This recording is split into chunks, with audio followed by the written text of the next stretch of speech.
कि अल्लाह ताला ने औरत को मिट्टी से क्यों नहीं पैदा किया, जबकि अल्लाह ताला ने मर्द को मिट्टी से पैदा किया है। दोस्तों, हम आपको बताएंगे कि अल्लाह ताला ने औरत को कैसे पैदा किया, इसलिए वीडियो बहुत ही प्यारी होने वाली है। आप इस वीडियो को आखिर तक जरूर देखिएगा। तो चलिए वीडियो में आगे बढ़ते हैं। दोस्तों, मर्द की पसली से औरत को बनाकर अल्लाह ताला ने मर्दों को अपनी इस हिकमत का इशारा दिया कि मैंने इस औरत की पैदाइश फरिश्तों की लाई मिट्टी से नहीं की, मैंने उसे तुम्हारे जिस्म के हिस्से से इसलिए निकाला ताकि औरत की पाकी और पर्दा कायम रहे, फरिश्तों को भी खबर ना होने पाए कि जमीन की लाई हुई किस मिट्टी से औरत की पैदाइश हुई। यानी औरत की पाकी की हद तो देखिए कि फरिश्तों से भी उसकी बनावट का पर्दा जरूरी करार दिया गया, और पहली औरत उस मर्द की पसली से निकली जिनकी वो बीवी कहलाई। मेरे दोस्तों, अब बात आती है पसली की कि औरत पसली से ही क्यों बनाई गई, औरत पसली से ही क्यों निकली। क्या औरत को टेढ़ापन वहीं से मिला? नहीं दोस्तों, यहां भी बात हिकमत से खाली नहीं है। इंसानी जिस्म में दिल और बहुत से नाजुक हिस्से इसी पसली के पीछे छुपे हुए हैं। यानी इन चीजों के लिए, नाजुक हिस्सों के लिए पसली एक ढाल है जिनकी जरूरत इंसान को जिंदा रखने के लिए बहुत जरूरी है। अल्लाह ताला ने औरत को पसली से बनाकर यह नहीं बताया कि औरतों में टेढ़ापन है, बल्कि उस औरत को पसली से बनाकर यह बात समझा दी कि औरत वक्त पड़ने पर ढाल बन सकती है। औरत को बाएं पसली से निकालकर यह भी साबित कर दिया कि औरत ढाल बन सकती है तो मर्द के दिल पर राज भी कर सकती है। इसलिए औरत को टेढ़ी नहीं, बल्कि उसके उसी टेढ़ेपन से फायदा उठाएं, प्यार से, ताकि वो वक्त पड़ने पर आपकी ढाल और आपका भरोसा, आपका गुरूर बन सके। मियां बीवी एक दूसरे का लिबास है, इसलिए दोनों की जिम्मेदारी है कि वो एक दूसरे को रुस्वा ना करें। मर्द हजरात से गुजारिश है कि औरतों की इज्जत करें, चाहे वो आपकी बहन बेटी या आपकी माँ या आपकी बीवी हो, और दूसरों की बहन बेटियों की भी इज्जत करें। अपनी सोच को ऊंचा रखें, अच्छा सोचेंगे तो जिंदगी सुकून से गुजरेगी। दोस्तों, औरत की फितरत के बारे में बताते हुए हुजूर पाक सल्लल्लाहु ताला अलैहि वसल्लम फरमाते हैं कि औरतों के साथ अच्छा सलूक किया करो, क्योंकि औरतें टेढ़ी पसली से पैदा की गई हैं। यानी उनकी फितरत में कुछ ना कुछ टेढ़ापन रखा गया है, और एक टेढ़ी चीज का सबसे ऊंचा हिस्सा वही होता है जो सबसे ज्यादा टेढ़ा होता है। अब ऐसे में अगर तुम इसके इस टेढ़ेपन को सीधा करने की कोशिश में रहोगे तो चूंकि ये टेढ़ी फितरत की होती है, तुम इसे सीधा तो नहीं कर सकोगे, हां, लेकिन उसे तोड़कर जरूर रख दोगे। और अगर तुम इसे बिल्कुल ही इसकी हालत पर छोड़ दोगे तो जाहिर है कि वो हर हाल में टेढ़ी ही रहेगी। इन हालात के लिए मैं तुम्हें ये नसीहत करता हूं कि औरतों के इस टेढ़ेपन की कदर को समझो और उनके साथ अच्छा सलूक करो। और अगर उनका टेढ़ापन हद से ज्यादा बढ़ने लगे तो उनको जितना हो सके प्यार मोहब्बत से समझाओ। दोस्तों, हुजूर पाक सल्लल्लाहु ताला अलैहि वसल्लम का ये कलाम जिसका मैंने इस जगह तर्जुमा किया, औरत की फितरत के बारे में ऐसी अजीबोगरीब बातें पता चलती हैं कि इससे अच्छी और इससे शॉर्टकट में कोई बात नहीं हो सकती। दोस्तों, यहाँ पैदा होने का ये मतलब नहीं कि जिस तरह माँ बाप से बच्चा पैदा होता है उसी तरह औरत टेढ़ी पसली से पैदा होती है, बल्कि अरबी कहावत का ये मतलब है कि औरत की फितरत में टेढ़ापन है जो इससे अलग नहीं हो सकता। लिहाजा कुरान शरीफ में अल्लाह ताला फरमाता है कि इंसान जल्दबाजी से पैदा किया गया है, जिसका मतलब ये नहीं कि जल्दबाजी के मवाद से पैदा हुआ है, बल्कि मतलब ये है कि इंसान की फितरत में जल्दबाजी है। इसी तरह टेढ़ी पसली से पैदा होने वाली औरत का मतलब ये है कि औरत के मिजाज में कुछ टेढ़ापन पाया जाता है जो इसके मिजाज का हिस्सा है और इसकी जिंदगी से जुड़ी हुई है, जो इससे अलग नहीं हो सकती। मेरे दोस्तों, नबी पाक सल्लल्लाहु ताला वसल्लम सहाबा की महफिल में बैठे हुए थे। इतने में एक शख्स आया और कहने लगा, या रसूलुल्लाह सल्लल्लाहु ताला अलैहि वसल्लम, क्या कोई ऐसा मोमिन भी है जो जहन्नुम में रहेगा? तो प्यारे नबी सल्लल्लाहु ताला अलैहि वसल्लम फरमाने लगे, हाँ, एक शख्स ऐसा होगा जो जहन्नुम की गहराई में 1000 साल तक रहेगा और लगातार ऊंची आवाज में पुकारता रहेगा, या हन्नान या मन्नान। वो शख्स एक दिन ऊंची आवाज से या हन्नान या मन्नान कहेगा कि हजरते जिब्रील अलैहिस्सलाम जहन्नुम के करीब से गुजरते हुए उस आवाज को सुन लेंगे। हजरते जिब्रील अलैहिस्सलाम हैरान होंगे कि ये कैसी अजीब बात है कि कोई लगातार या हन्नान या मन्नान पुकार रहा है। फिर हजरत जिब्रील अलैहिस्सलाम सजदे में सर रखकर खुदा की तस्बीह को बयान करेंगे। अल्लाह ताला फरमाएगा, ए जिब्रील सर उठाओ। जैसे ही हजरत जिब्रील अलैहिस्सलाम सर उठाएंगे, अल्लाह ताला फरमाएगा, बताओ क्या अजीब देखा तुमने? हजरत जिब्रील अलैहिस्सलाम कहेंगे, ए मेरे रब, मैंने जहन्नम से आती हुई एक आवाज सुनी जो कि गहरे गड्ढे से आ रही थी। कोई पुकार रहा था या हन्नान या मन्नान। अल्लाह ताला फरमाएगा, ए जिब्राइल, जहन्नुम के दारोगा मालिक के पास जाओ और उससे कहो कि जो बंदा या हन्नान या मन्नान पुकार रहा है उसे जहन्नुम से निकाल कर तुम्हारे हवाले कर दें, फिर उसे मेरे पास लेकर आना।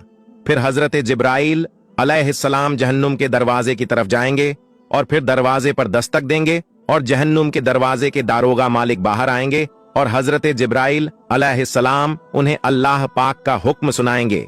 हुक्म सुनकर हजरत मालिक जहन्नुम के अंदर जाएंगे। हजरत मोहम्मद मुस्तफ़ा सल्लल्लाहु ताला अलैहि वसल्लम ने फरमाया, जैसे माँ अपने बच्चों को पहचानती है, हजरत मालिक ऐसे ही जहन्नुम को पहचानते हैं। उसके बावजूद मालिक या हन्नान या मन्नान कहने वाले शख्स को ढूंढ नहीं पाएंगे। फिर हजरत मालिक बाहर आएंगे और फिर जिब्राइल अलैहिस्सलाम से कहेंगे, ए जिब्राइल, जहन्नम ने गहरा सांस लिया है, इसलिए कौन सी चीज पत्थर है और कौन सी चीज लोहा है और कौन इंसान है, इसकी पहचान नहीं हो रही। जिब्राइल अलैहिस्सलाम अल्लाह की बारगाह में सजदा करेंगे। फिर अल्लाह पाक इरशाद फरमाएगा, ए जिब्रिल, सर उठाओ, तुम या हन्नान या मन्नान कहने वाले को क्यों नहीं लाए? तो हजरत जिब्राइल अलैहिस्सलाम कहेंगे, ए मेरे अल्लाह, जहन्नुम के दरोगा ने भी माजरत कर ली है। वो कहते हैं कि जहन्नुम ने गहरी सांस ली है, इस वजह से पत्थर, लोहे और इंसान के बीच में कोई फर्क नहीं बचा है। ये सब जलकर कोयला बन चुके हैं, किसी चीज की भी पहचान नहीं हो पा रही है। तो अल्लाह ताला फरमाएगा, ए जिब्राइल, मालिक से कहो मेरा बंदा जहन्नुम के फलां गड्ढे में, फलां कोने में इस हालत में पड़ा हुआ है। तो हजरत जिब्राइल अलैहिस्सलाम जहन्नुम के दरवाजे पर जाएंगे और हजरत मालिक को या हन्नान या मन्नान पुकारने वाले का पता बताएंगे। हजरत मालिक जहन्नुम के अंदर जाएंगे और देखेंगे एक शख्स है, उसके पांव उसके पेशानी के साथ और उसके हाथ गर्दन के साथ बंधे हुए हैं और जहन्नुम के सांप बिच्छू उसके जिस्म से लिपटे हुए हैं। हजरत मालिक उसकी जंजीर तोड़ देंगे और उसको जहन्नुम से निकालकर उसको हजरत जिब्राइल अलैहिस्सलाम के हवाले कर देंगे। हजरत जिब्राइल अलैहिस्सलाम उसे अल्लाह ताला की बारगाह में लेकर हाजिर होंगे, सर सजदे में रखेंगे और अल्लाह पाक फरमाएगा, ए जिब्रिल, अपना सर उठाओ। हजरत जिब्राइल अलैहिस्सलाम अपना सर उठाएंगे। फिर अल्लाह पाक उस बंदे से फरमाएगा, ए बंदे, क्या मैं तुझे अच्छी जिंदगी नहीं दी थी? क्या मैंने तेरी तरफ रसूल नहीं भेजे थे? क्या मेरे रसूलों ने तुम्हें मेरी किताब नहीं सुनाई थी? क्या मेरे रसूलों ने तुम्हें नेकी का हुक्म नहीं दिया था? क्या तुझे बुराई से मना नहीं किया था? तो वो बंदा सारी बातों को मानेगा और वो इकरार करेगा, या अल्लाह, तूने मुझे बहुत अच्छी जिंदगी दी थी और तेरे रसूल भी तशरीफ लाए और उन्होंने तेरे एकाम भी सुनाए। अल्लाह ताला फरमाएगा, फलां फलां गुनाह क्यों किया? वो शख्स कहेगा, ए अल्लाह, मैंने मेरी जान पर जुल्म किया, इसी की सजा में मुझे जहन्नुम में डाल दिया गया। ए अल्लाह, उसके बावजूद भी मेरी उम्मीद नहीं टूटी, मुझे तेरी रहमत से उम्मीद थी, इसलिए मैं या हन्नान या मन्नान पुकारता रहा। ए अल्लाह, तेरे फजल से तूने मुझे जहन्नुम से निकाला है। ए अल्लाह, मुझ पर रहम फरमा। अल्लाह पाक फरमाएगा, ए फरिश्तों, गवाह हो जाओ, मैंने इस पर रहम किया और इसे माफ कर दिया। मेरे दोस्तों, अब जरा हम खुद पर गौर करें। क्या हम में कोई ऐसा है कि वो कह सके कि वो अपना ईमान का हिसाब कर सकता है? मेरे दोस्तों, अपने अपने गिरेबान में झांकिए कि क्या ऐसी खूबी है जिस पर हमें यकीन हो कि हमें दोजख में नहीं डाला जाएगा। मेरे दोस्तों, एक हदीस में आता कि एक मर्तबा हजरत अली रजी अल्लाह ताला अन्हु अपने घर तशरीफ ले गए और फातिमा रजी अल्लाह ताला अन्हा से फरमाया, ए फातिमा, 3 दिन से नबी करीम सल्लल्लाहु ताला अलैहि वसल्लम की हालत अजीब लग रही है। अल्लाह के नबी सल्लल्लाहु ताला अलैहि वसल्लम नमाज पढ़ने के लिए मस्जिद में तशरीफ लाते हैं और फौरन वापस चले जाते हैं, किसी से भी बातें नहीं करते, घर जाकर भी मुसल्ले के ऊपर रहते हैं, वहां भी किसी से बातें नहीं करते और लगातार रोते जाते हैं। ए फातिमा, आप उनकी लाडली बेटी हैं, लिहाजा आप जाकर उनसे पूछिए। नबी करीम सल्लल्लाहु ताला अलैहि वसल्लम की ऐसी हालत सुनकर हजरत फातिमा रजी अल्लाह ताला अन्हा फौरन नबी करीम सल्लल्लाहु ताला अलैहि वसल्लम के पास गई। जाकर देखा कि नबी करीम सल्लल्लाहु ताला अलैहि वसल्लम वाकई में बहुत गमगीन है। आप रजी अल्लाह ताला अन्हा नबी करीम सल्लल्लाहु ताला अलैहि वसल्लम के पास जाकर बैठ गई और बोली, अब्बा जान, आप किस वजह से गमगीन हैं? नबी करीम सल्लल्लाहु ताला अलैहि वसल्लम ने इरशाद फरमाया, ए मेरी बेटी फातिमा, जब मैं मिराज पर गया था तो जहन्नुम को देखा। मैंने उसमें उन औरतों को अजाब पाते हुए देखा जिनका नक्शा इस वक्त मेरे सामने है और मैं अपनी उम्मत के गम में रो रहा हूँ और अल्लाह रब्बुल आलमीन से अपनी उम्मत की मगफिरत मांग रहा हूँ। हजरत फातिमा रजी अल्लाह ताला अन्हा ने पूछा, या रसूलुल्लाह सल्लल्लाहु ताला अलैहि वसल्लम, आपने जहन्नुम में क्या देखा? इसके जवाब में नबी करीम सल्लल्लाहु ताला अलैहि वसल्लम ने उन औरतों के बारे में बताया। आप सल्लल्लाहु ताला अलैहि वसल्लम ने इरशाद फरमाया, मैंने एक ऐसी औरत को देखा जो अपनी जबान के जरिए लटकी हुई थी। मेरे दोस्तों, आप देखिए कि जुबान कितनी नाजुक होती है। अगर इंसान उसे थोड़ा सा पकड़कर खींचे तो कितनी तकलीफ होती है। वो औरत अपनी जुबान के जरिए लटक रही थी, जैसे कसाई बकरे के कान में सुराख करके बकरे के सर को कील के साथ लटका देते हैं। इसी तरह वो औरतें जहन्नुम के अंदर अपनी जुबान के जरिए लटक रही थीं।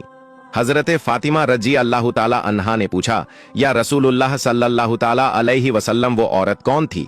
यानी उसका गुनाह किया था तो रसूलुल्लाह सल्लल्लाहु ताला अलैहि वसल्लम ने फरमाया, वो ताने दिया करती थी और अपनी जुबान से दूसरों को तकलीफ पहुंचाती थी और अपनी जुबान का गलत इस्तेमाल करती थी। इसलिए अल्लाह ताला ने उसको जहन्नुम की आग में डाल दिया और अल्लाह ऐसी औरत को जुबान के जरिए से लटकाकर जहन्नुम की आग में भुनेगा। मेरे दोस्तों, हजारों साल की इबादत भी रद्द होते हुए देखी गई है। बस अल्लाह ताला से दुआ है कि ए अल्लाह, अगर हमारी ईमान का सख्त हिसाब लिया गया, यकीनन हम नहीं बच पाएंगे। हम बेहद गुनहगार हैं, लेकिन ए अल्लाह, हम तेरी रहमत का सवाल करते हैं। हमसे हिसाब अपने अदलो इंसाफ से ना लेना, बल्कि हम पर अपने रहमत का साया रखना। ए अल्लाह, हमारी दुआ कबूल फरमा। कयामत के दिन जब लोगों के ईमान का हिसाब किताब हो रहा होगा, फिर कुछ लोग ऐसे होंगे जिनको अल्लाह ताला बगैर हिसाबो किताब के जहन्नुम में भेज देगा। तो सहाबा इकराम रिजवानुल्लाह अलैहि आजमाइन ने अर्ज किया, या रसूलुल्लाह सल्लल्लाहु ताला अलैहि वसल्लम, वो कौन से लोग होंगे? नबी करीम सल्लल्लाहु ताला अलैहि वसल्लम ने इरशाद फरमाया, वो जालिम हुक्मरान और वो ताजिर जो झूठ बोलता हो और वह बूढ़ा शख्स जो जिना करता हो। नबी करीम सल्लल्लाहु ताला अलैहि वसल्लम ने फरमाया, जिस शख्स में ये तीन आदत पाई जाए वो जाहिल है, जो सुनने से पहले ही जवाब दे